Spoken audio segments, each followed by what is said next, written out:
आज आपण भंडारा जिल्हा पोलीस भरतीमधील महत्त्वाचे जीकेचे प्रश्न पाहणार आहोत. तर पाहूया तुम्हाला यामध्ये किती प्रश्नाचे उत्तर येतात. पहिला प्रश्न, मैत्री सुपर थर्मल पॉवर प्रोजेक्ट खालीलपैकी कोणत्या देशात लागू केला जातो? तो उत्तर आहे बांगलादेश.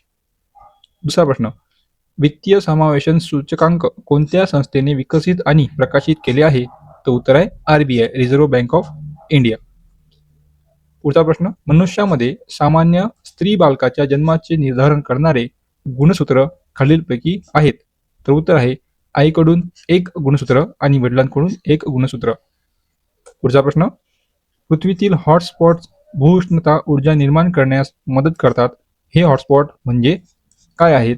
तर उत्तर आहे ते क्रस्ट मधले क्षेत्र आहेत जेथे गरम वितळलेली खडे अडकलेली असतात.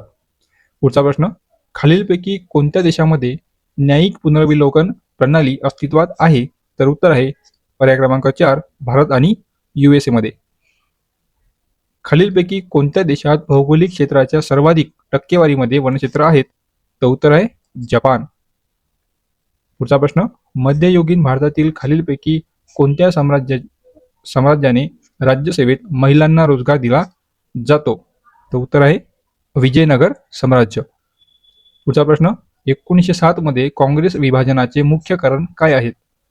तर उत्तर आहे ब्रिटिशांविरुद्धच्या संघर्षाची पद्धत, जहाल व मवाळ मतभेद. पुढचा प्रश्न, नेताजी सुभाषचंद्र बोस यांनी दिल्ली चलो ही घोषणा कुठून दिली होती? तर उत्तर आहे पर्याय क्रमांक 2, सिंगापूर.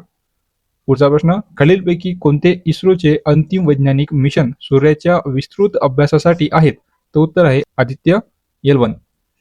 पुढचा प्रश्न, भारतीय संविधानातील मतदानाचे हक्क कोणत्या अनुच्छेदात समाविष्ट आहेत? तर उत्तर आहे कलम 326.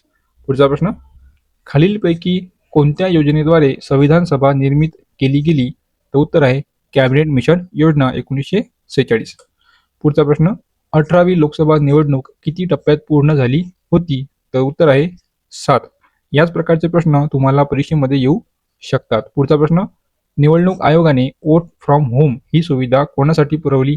1, अपंग व्यक्ती, 2, 80 पेक्षा मोठे वयोमान.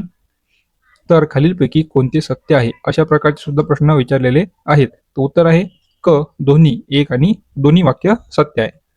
पुढचा प्रश्न, कृषी दुष्काळ कसा परिभाषित केला जातो? तर उत्तर आहे मातीत कमी ओलावा. पुढचा प्रश्न, प्राचीन संस्कृत महाकाव्य महाभारताचे लेखक कोणते ऋषी आहेत? तर उत्तर आहे महर्षी व्यास. शेवटचा प्रश्न, खालीलपैकी कोणती नवीकरणीय ऊर्जा नाही? पहा, नाही म्हटलेलं आहे, तर प्रश्न वाचताना घाई करायची नाही. तर उत्तर आहे न्यूक्लिअर फ्युजन. तर विद्यार्थी मित्रांनो, याच प्रकारे आपण सर्व पोलीस भरतीतील विचारलेले जीकेचे सोबत इतर विषयातील PYQ घेणार आहोत. तर फोकस PYQ ला आत्ताच सबस्क्राईब करा, व्हिडिओ आवडल्यास लाईक करा. भेटूया पुढच्या व्हिडिओमध्ये. धन्यवाद.